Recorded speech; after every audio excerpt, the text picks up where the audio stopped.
세상에는 설명하지 않아도 반복되는 일들이 있습니다. 비슷한 선택, 닮은 후회, 그리고 다시 만나는 인연들. 불교에서는 그것을 우연이라 하지 않고 인연이라 말합니다. 오늘 들려드릴 이야기는 한 사람의 삶에만 머무르지 않습니다. 전생에서 시작되어 이생에 이르기까지 조용히 이어져 온 마음의 이야기입니다. 한 여인이 있었습니다. 아이를 너무 사랑한 나머지 남의 아이까지 해치고 말았던 여인. 부처님은 그녀에게 설교 대신 한 알의 석류를 내밀었습니다. 이 이야기는 귀신의 어머니가 자비의 어머니가 된 이야기입니다. 말없이 천천히 함께 들어보시기 바랍니다.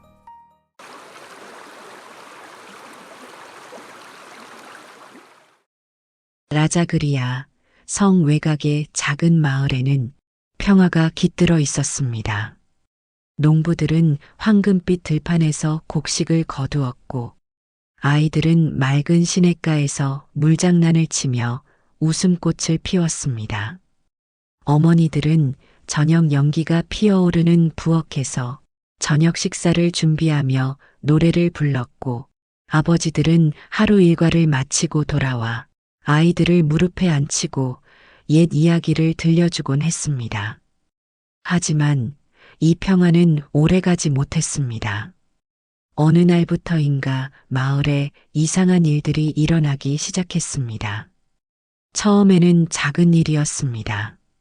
집 앞에 놓아둔 음식이 사라지고 밤중에 이상한 소리가 들렸습니다. 사람들은 처음에는 들짐승의 소행이라 생각했습니다. 하지만 곧 더 끔찍한 일이 벌어졌습니다.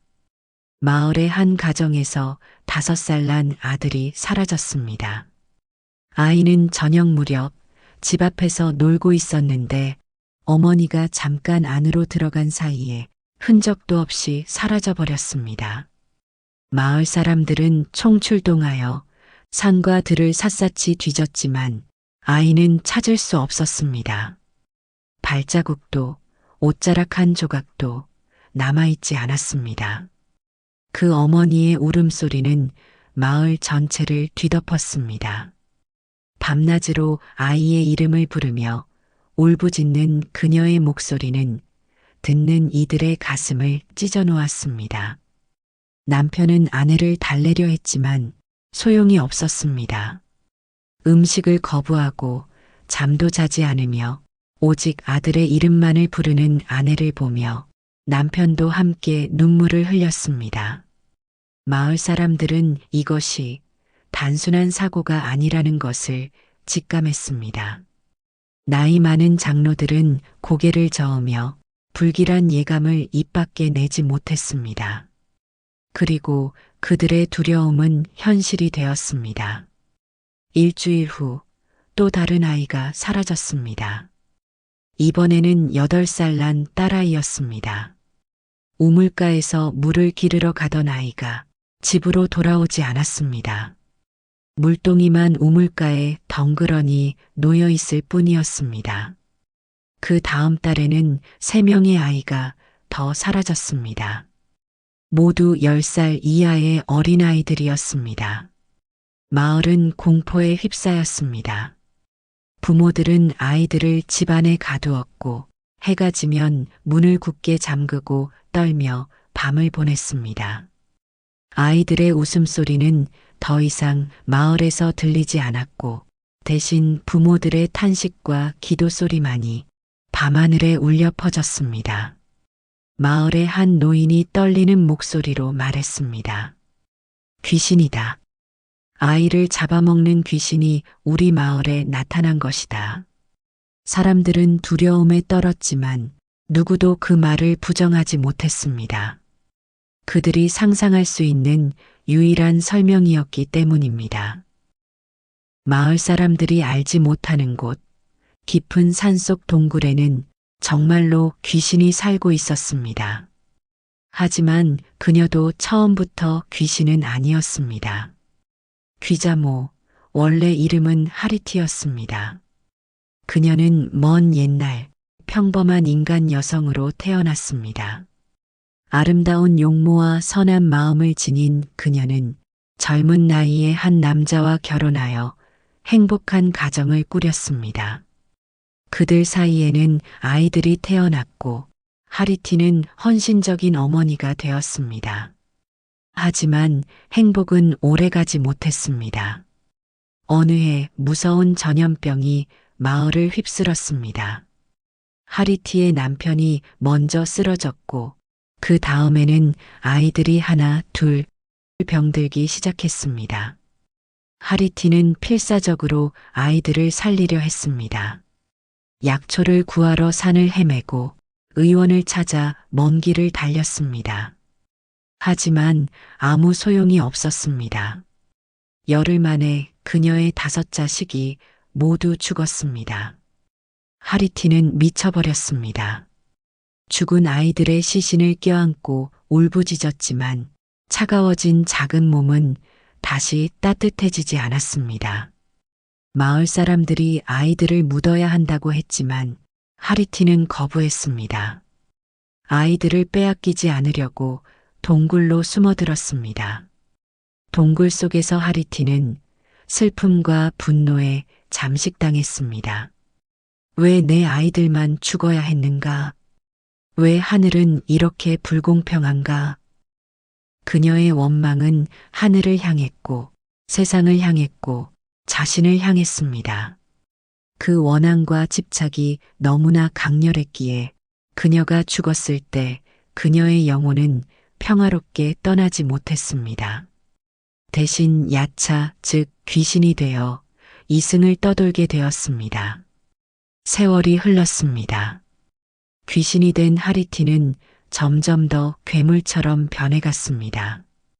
자식을 잃은 슬픔은 왜곡되어 다른 이들에 대한 증오로 변했습니다. 나만 이런 고통을 겪어야 하는가? 다른 어머니들도 같은 고통을 느껴야 한다. 그렇게 그녀는 다른 사람의 아이들을 해치기 시작했습니다. 처음에는 죄책감을 느꼈지만 시간이 지나면서 그것마저 무뎌졌습니다. 아이들을 잡아먹으면 잠시나마 공허함이 채워지는 것 같았습니다. 그러던 어느 날 기적처럼 하리티에게 다시 아이들이 생겼습니다. 귀신의 몸으로 1000명의 자식을 낳게 된 것입니다. 그녀는 다시 어머니가 되었고 자식들을 사랑했습니다. 하지만 야차가 된 그녀의 본성은 바뀌지 않았습니다. 오히려 자식들을 먹여 살리기 위해 더 많은 인간 아이들을 잡아가야 했습니다. 귀자모라는 이름은 그렇게 생겨났습니다. 귀신이면서 어머니인 존재. 1000명의 자식을 둔 어머니이면서 동시에 수많은 어머니의 자식을 빼앗아가는 괴물. 그녀는 자신의 행동이 잘못되었다는 것을 몰랐을까요? 아니, 어쩌면 알고 있었는지도 모릅니다. 하지만 한번 괴물이 된 존재는 쉽게 돌아올 수 없었습니다. 증오와 집착의 수레바퀴는 이미 너무 오래 굴러왔고 멈추는 법을 잊어버렸습니다. 석 달이 지나는 동안 마을에서는 12명의 아이가 사라졌습니다. 마을의 분위기는 완전히 바뀌었습니다. 한때 아이들의 웃음소리로 가득했던 거리는 이제 무덤처럼 조용했습니다. 부모들은 창백한 얼굴로 집안에만 틀어박혀 있었고 시장은 한산했습니다. 사람들은 서로를 바라보며 같은 질문을 던졌습니다. 다음은 누구의 차례일까? 수마나라는 이름의 젊은 어머니가 있었습니다. 그녀에게는 3살 난 아들 아난다가 있었습니다. 통통한 볼에 맑은 눈을 가진 사랑스러운 아이였습니다. 수마나는 아들을 한시도 눈에서 떼지 않았습니다. 밤에도 아이를 꼭 껴안고 잠들었고 낮에는 집안 가장 안전한 곳에 아이를 두었습니다. 하지만 두려움은 그녀를 잠식했습니다. 아이가 조금만 보이지 않아도 가슴이 철렁 내려앉았고 밤마다 악몽에 시달렸습니다. 꿈속에서 아이가 사라지는 꿈을 꾸고는 식은땀을 흘리며 깨어나 아이가 옆에 있는지 확인하곤 했습니다. 괜찮아. 엄마가 지켜줄게. 절대 너를 빼앗기지 않을 거야. 수만아는 아이를 꼭 안으며 속삭였습니다. 하지만 그녀의 목소리는 떨렸고 눈에는 눈물이 고여 있었습니다. 마을의 다른 가정들도 마찬가지였습니다. 7살 딸을 둔 라온은 매일 저녁 집 주위에 부적을 걸었습니다. 브라만 승려에게 받은 주문을 외우며 악귀를 쫓으려 했습니다. 하지만 그가 아무리 노력해도 불안은 사라지지 않았습니다.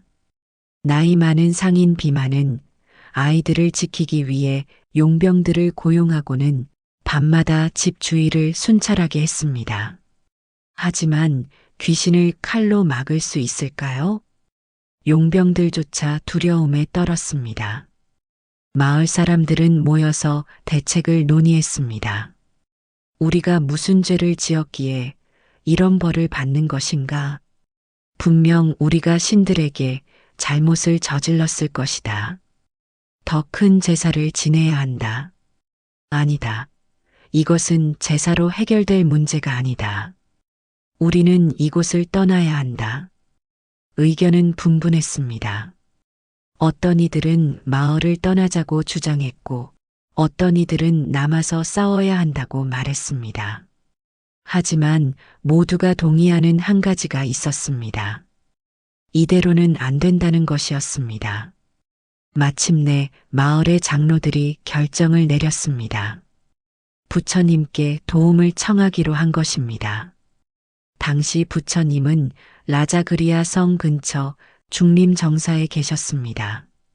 사람들은 희망을 품고 대표단을 꾸려 부처님을 찾아가기로 했습니다. 수만아도 그 대표단에 포함되었습니다. 아이를 남편에게 맡기고 떠나는 것이 불안했지만 이것이 아이를 지킬 수 있는 유일한 방법이라고 생각했습니다. 이른 아침 마을 사람들은 중림 정사로 향했습니다. 20명 남짓한 사람들이 험한 산길을 걸었습니다. 그들의 얼굴에는 피로와 절망이 역력했지만 동시에 희미한 희망의 빛도 있었습니다. 중림 정사는 대나무 숲으로 둘러싸인 고요한 곳이었습니다. 바람에 흔들리는 대나무 소리가 마치 자비의 노래처럼 들렸습니다. 정사에 도착한 마을 사람들은 부처님의 제자 아난다존자를 만났습니다. 세존께서는 지금 선정에 드셨습니다. 잠시 기다리시면 곧 만나 뵐 수 있을 것입니다.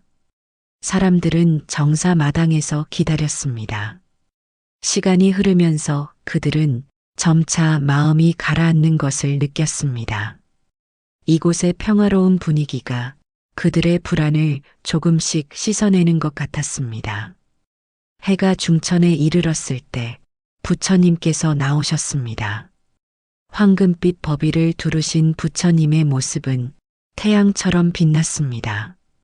자비로운 미소를 띤 얼굴, 고요하면서도 깊은 눈빛. 그 모습을 본 순간 마을 사람들은 저절로 무릎을 꿇었습니다. 부처님께서 부드러운 목소리로 물으셨습니다. 무슨 일로 찾아왔는가? 마을에서 나이가 제일 많은 장로가 떨리는 목소리로 대답했습니다. 세존이시여, 저희 마을에 큰 재앙이 닥쳤습니다. 그는 마을에서 일어난 일들을 낱낱이 설명했습니다. 사라진 아이들, 부모들의 슬픔, 마을을 뒤덮은 공포. 이야기를 하는 동안 장로의 목소리는 여러 번 떨렸고 다른 마을 사람들은 눈물을 흘렸습니다. 그때 수만아가 말했습니다. 세존이시여, 저에게는 3살 난 아들이 있습니다. 그 아이는 제 생명보다 소중하여 매일 밤 악몽에 시달립니다. 아이를 잃을까봐 두렵습니다. 다른 어머니들처럼 아이의 이름을 부르며 울부짖는 제 모습이 눈에 선합니다. 부디 저희를 도와주십시오. 부처님께서는 조용히 그들의 이야기를 들으셨습니다. 그분의 눈에는 깊은 연민이 어려 있었습니다. 한참을 침묵하시던 부처님께서 천천히 입을 여셨습니다. 그대들의 고통을 안다. 자식을 잃는 것은 세상에서 가장 큰 슬픔 중 하나이니라. 내가 도울 것이다. 마을 사람들의 얼굴에 희망이 떠올랐습니다. 하지만 알아야 한다. 이 문제를 해결하는 것은 쉽지 않을 것이다. 그대들을 괴롭히는 존재는 단순한 악기가 아니다. 그것은 한때 인간이었고 어머니였던 존재다. 깊은 슬픔과 집착이 그를 괴물로 만들었다. 부처님께서는 잠시 멈추셨다가 계속하셨습니다. 악을 악으로 대할 수는 없다. 증오를 증오로 막을 수도 없다. 자비와 지혜로서 그 존재를 구해야 한다. 그래야만 그대들도 그 존재도 모두 평화를 찾을 수 있을 것이다. 마을 사람들은 부처님의 말씀을 완전히 이해하지 못했지만 부처님을 믿기로 했습니다. 그들에게 다른 선택은 없었습니다. 마을 사람들이 돌아간 후 목걸련 존자가 부처님께 여쭈었습니다. 세존이시여, 귀자모를 어찌하시려 합니까? 그를 깨우쳐야 한다. 하지만 말로만 깨우칠 수는 없다. 그는 너무 오랫동안 어둠 속에 있었다. 직접 경험을 통해서만 깨달을 수 있을 것이다.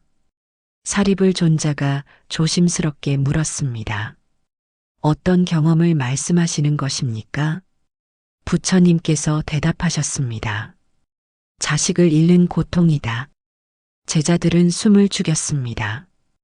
부처님께서 귀자모의 자식을 빼앗으려 하신다는 것을 깨달았기 때문입니다. 하지만 세존이시여, 아난다가 말했습니다.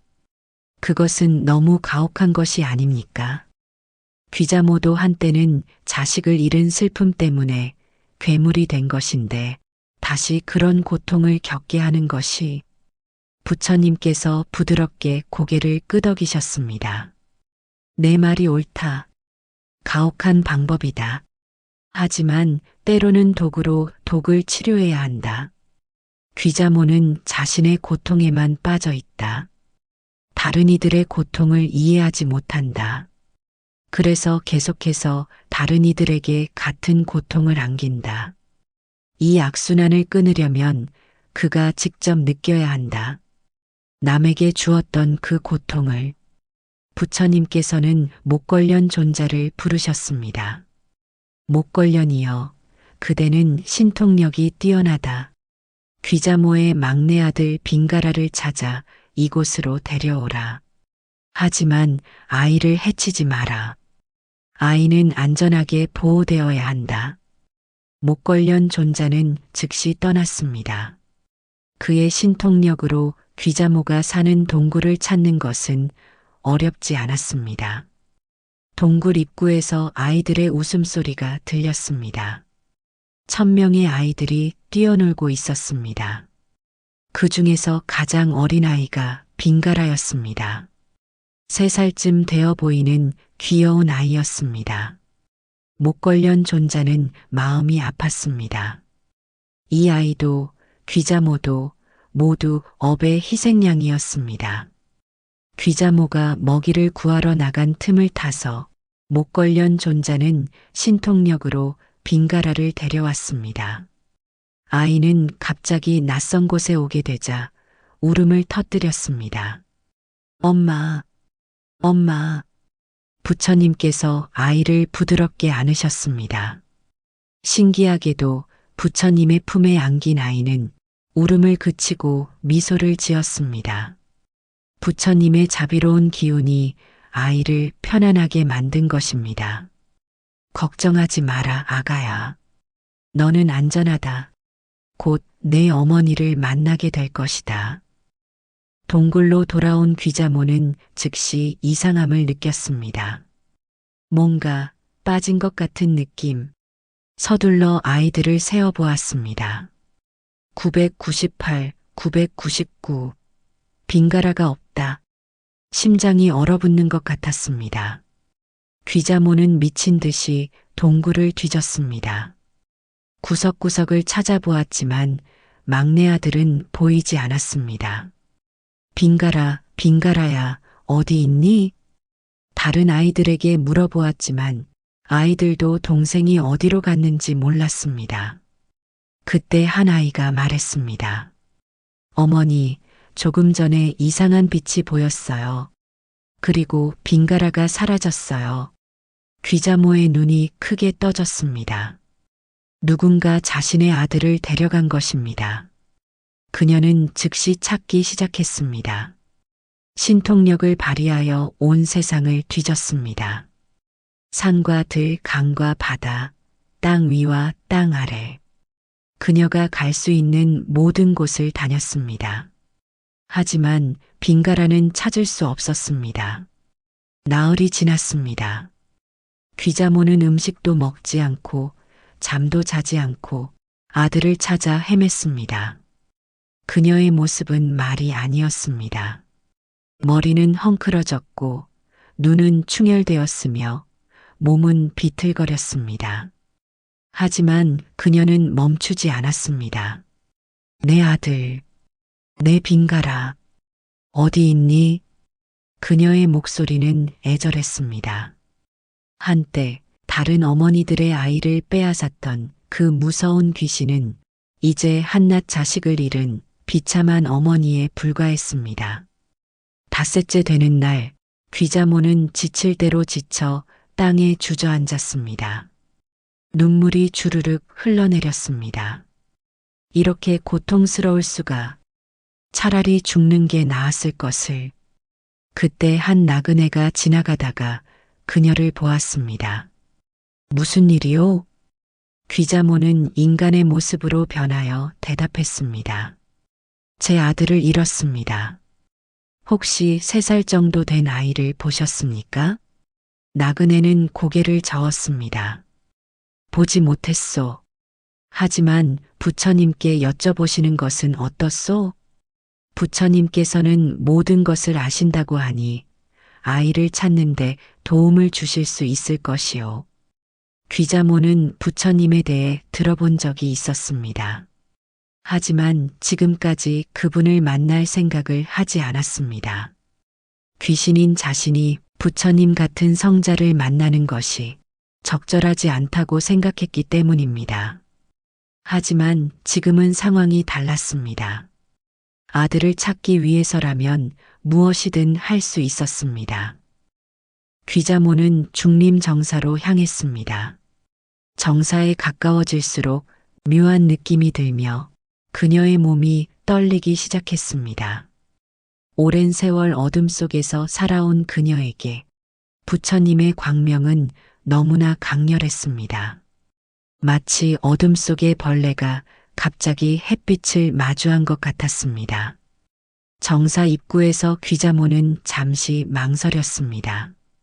두려움이 엄습했고 자신이 저지른 수많은 죄악들이 떠올랐습니다.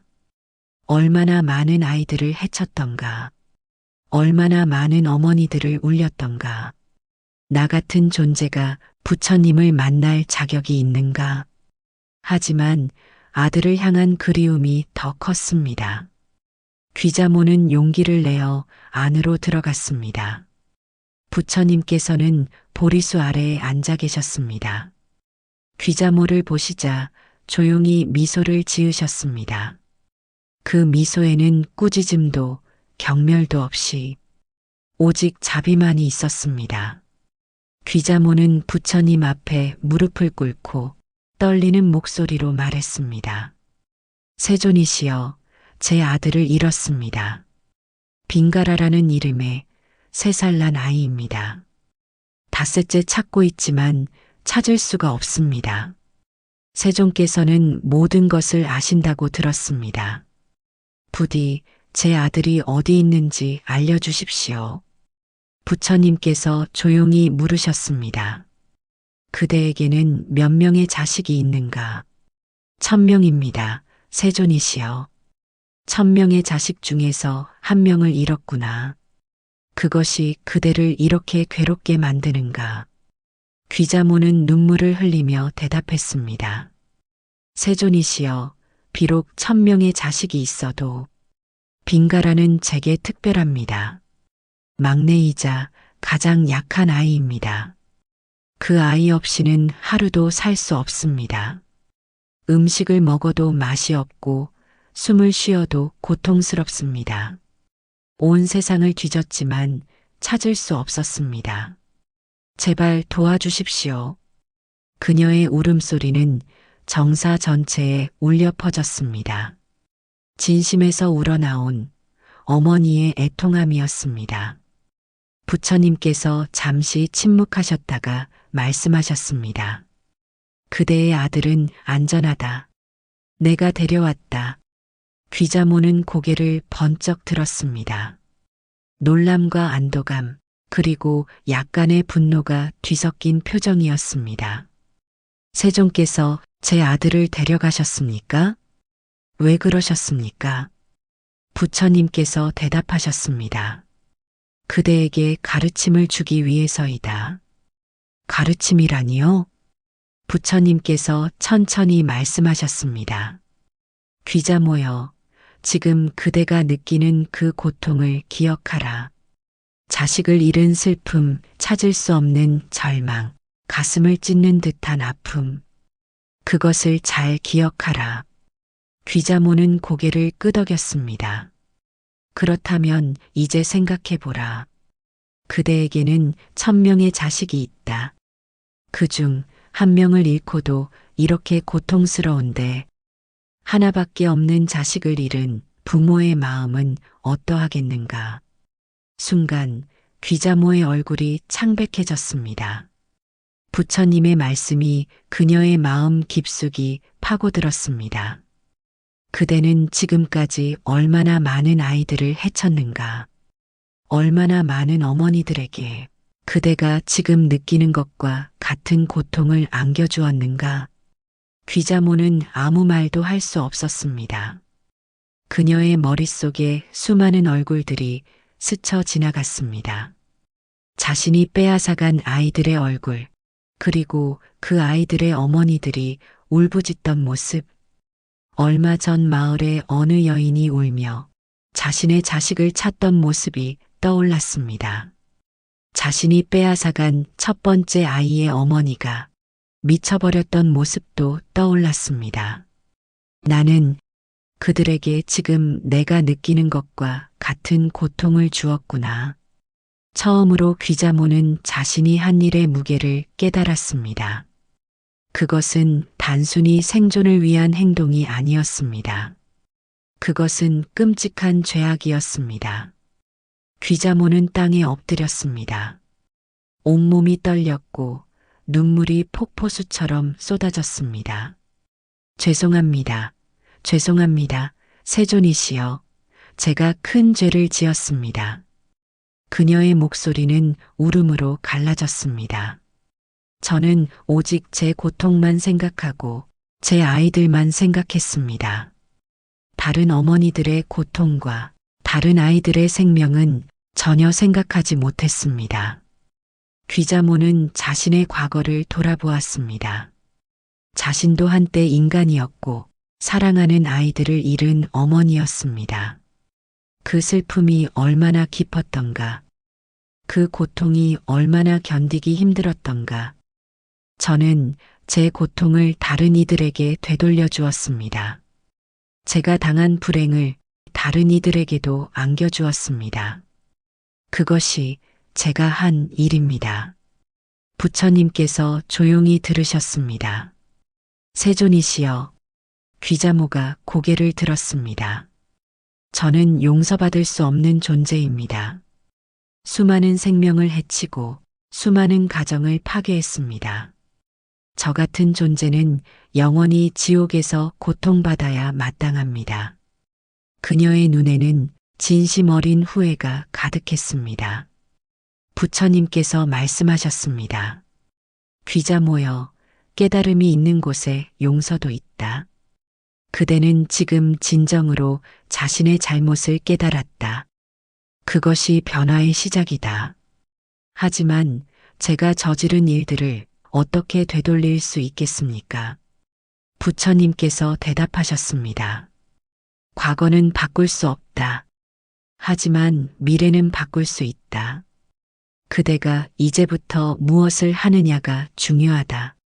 귀자모는 부처님을 올려다보았습니다. 그렇다면 어떻게 해야 합니까? 제가 무엇을 해야 속죄할 수 있습니까? 부처님께서 자비로운 미소를 지으시며 말씀하셨습니다. 지금부터는 아이들을 해치는 대신 아이들을 지켜라. 어머니들을 울리는 대신 어머니들을 돕는 자가 되어라. 그대가 빼앗았던 평화를 이제는 되돌려 주어라. 귀자모는 무릎을 꿇고 절을 올렸습니다. 세존이시여 맹세합니다. 다시는 어떤 아이도 해치지 않겠습니다. 다시는 어떤 어머니도 울리지 않겠습니다. 제 남은 생을 아이들을 지키는 데 바치겠습니다. 그녀의 목소리는 확고했습니다. 이것은 두려움에서 나온 약속이 아니었습니다. 진정한 깨달음에서 우러나온 서원이었습니다. 부처님께서 고개를 끄덕이셨습니다. 좋다. 그대의 서원을 받아들인다. 이제 그대의 아들을 돌려주겠다. 부처님께서 손짓하시자 목걸련 존자가 빙가라를 데리고 나왔습니다. 아이는 부처님의 보살핌 속에서 평안하게 지냈기에 건강했습니다. 빙가라. 귀자모는 달려가 아들을 끌어안았습니다. 뜨거운 눈물이 아이의 머리 위로 떨어졌습니다. 미안해. 엄마가 미안해. 귀자모는 아들을 안으면서 동시에 자신이 해친 모든 아이들을 생각했습니다. 그들도 누군가의 소중한 자식이었습니다. 그들의 어머니들도 지금의 자신처럼 아이를 사랑했을 것입니다. 부처님께서 귀자모를 부르셨습니다. 귀자모여, 한 가지 더 물어보겠다. 그대가 아이들을 해친 이유는 무엇이었는가? 귀자모는 부끄러운 듯 대답했습니다. 처음에는 분노와 증오 때문이었습니다. 세상에 대한 원망 때문이었습니다. 하지만 나중에는 제 자식들을 먹여 살리기 위해서였습니다. 야차의 몸이 된 저와 제 아이들은 인간의 살을 먹어야만 했습니다. 부처님께서는 이해한다는 듯 고개를 끄덕이셨습니다. 업보의 굴레란 그런 것이다. 한번 시작된 악행은 계속될 수밖에 없는 이유를 만들어낸다. 하지만 그 굴레를 끊을 방법은 있다. 부처님께서 제자에게 무언가를 가져오라고 하셨습니다. 잠시 후 제자가 붉은 과일을 가득 담은 광주리를 가져왔습니다. 이것이 무엇인지 아는가? 석류입니다. 세존이시여. 부처님께서 석류 하나를 따서 반으로 가르셨습니다. 그 안에는 붉은 알맹이들이 빽빽하게 들어 있었습니다. 마치 수많은 보석들 같았습니다. 이 석류를 먹어보거라. 귀자모는 조심스럽게 석류를 받아 맛보았습니다. 순간 그녀의 눈이 커졌습니다. 석류의 맛은 달콤하면서도 약간 시큼했습니다. 그리고 무엇보다 놀라운 것은 그 맛이 그녀가 갈망했던 그 맛과 비슷했다는 것입니다. 이것은 부처님께서 말씀하셨습니다. 석류의 알맹이는 붉은 빛깔을 띠고 있고 그 즙은 붉다. 맛 또한 그대가 갈망하던 것과 비슷하지 않은가. 이제부터 그대가 배고플 때는 이 석류를 먹도록 하여라. 더 이상 아이들을 해칠 필요가 없다. 귀자모는 감격했습니다. 부처님께서는 그녀를 꾸짖거나 벌하는 대신 그녀가 새로운 삶을 살 수 있는 방법을 알려주신 것입니다. 세존이시여, 이 큰 자비를 어찌 감사드려야 할지 모르겠습니다. 귀자모는 다시 한번 깊이 절을 올렸습니다. 부처님께서 계속 말씀하셨습니다. 석류는 또한 다른 의미도 있다. 보거라, 이 작은 과일 안에 얼마나 많은 씨앗이 들어있는가. 마치 그대의 1000명의 자식처럼 말이다. 귀자모는 석류를 바라보았습니다. 정말로 석류 안에는 수백 개의 씨앗이 들어 있었습니다. 석류는 다산과 풍요를 상징한다. 그대는 1000명의 자식을 둔 어머니이니 이제부터는 모든 어머니들의 수호자가 되어라. 임신한 여인들을 보살피고 아이를 낳는 산모들을 돕고 어린 생명들을 지켜라. 귀자모의 눈에서 다시 눈물이 흘렀습니다. 하지만 이번에는 슬픔의 눈물이 아니라 감사의 눈물이었습니다. 세존이시여, 제 모든 힘을 다해 아이들을 지키겠습니다. 제가 빼앗았던 것보다 더 많은 생명을 지키겠습니다. 귀자모는 부처님께 인사를 올리고 아들 빙가라와 마을로 향했습니다. 하지만 이번에는 아이를 해치러 가는 것이 아니라 속죄하러 가는 것이었습니다. 마을에 도착한 귀자모는 사람들 앞에 나타났습니다. 마을 사람들은 그녀를 보자 공포에 질려 도망치려 했습니다. 하지만 귀자모는 무릎을 꿇었습니다. 제발 들어주십시오. 저는 더 이상 여러분을 해치지 않을 것입니다. 사람들은 멈춰섰지만 여전히 의심의 눈초리로 그녀를 바라보았습니다. 수마나가 앞으로 나왔습니다. 그녀의 눈에는 증오가 가득했습니다. 당신이 우리 아이들을 해친 괴물이군요. 무슨 말을 해도 믿을 수 없어요. 귀자모는 고개를 숙였습니다. 당연합니다. 저는 용서받을 수 없는 죄를 지었습니다. 여러분의 소중한 자식들을 해쳤습니다. 그 고통을 이제야 알게 되었습니다. 그녀는 자신이 어떻게 부처님을 만났는지, 어떻게 깨달음을 얻었는지 이야기했습니다.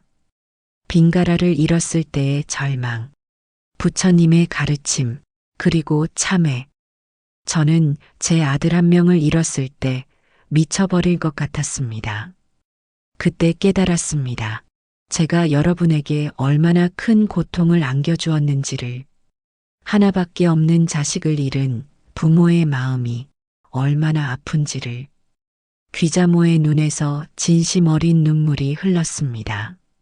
저는 여러분께 용서를 구하러 온 것이 아닙니다. 그럴 자격이 없다는 것을 압니다. 다만 맹세하러 왔습니다. 다시는 어떤 아이도 해치지 않겠다고.